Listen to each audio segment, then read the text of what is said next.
राधे राधे दोस्तों, आज की कहानी में आपका स्वागत है। आज की हमारी कहानी है एक राजा और उसकी 7 रानियां। अगर आपने अभी तक हमारे चैनल को सब्सक्राइब नहीं किया है तो प्लीज सब्सक्राइब कर लें। तो चलिए आज की कहानी शुरू करते हैं। एक राज्य में एक राजा और उनकी 7 पत्नियां रहती थी।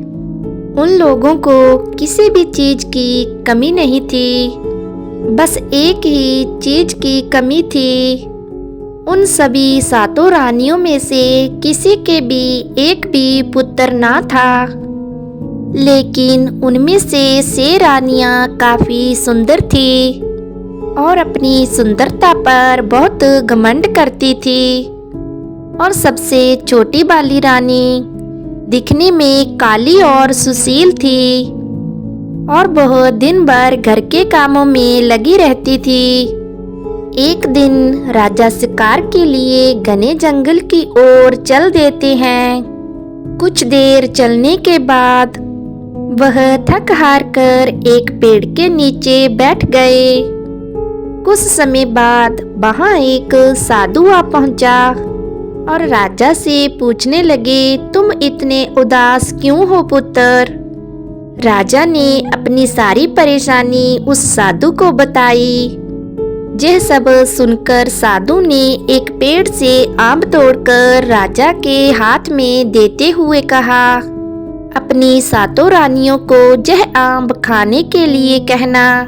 साधु की बात सुनकर राजा वह आम लेकर घर आ पहुंचा और अपनी 7 रानियों को कहा कि यह आम तुम सभी खा लेना और छोटी बाली को भी दे देना।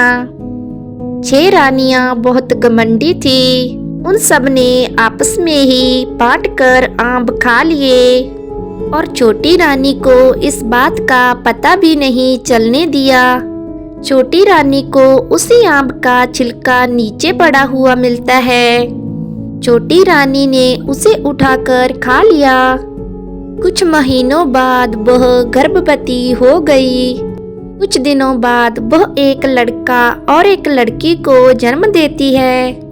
यह देखकर 6 रानियों को जलन होने लगी और उसके बच्चों को उन रानियों ने छुपा दिया। राजा जब शिकार करके वापस घर आया तो 6 रानियों ने राजा को बताया कि इसने कोई भी बच्चे को जन्म नहीं दिया है। कई बरस बीत जाते हैं, बच्चों को माँ से अलग हुए।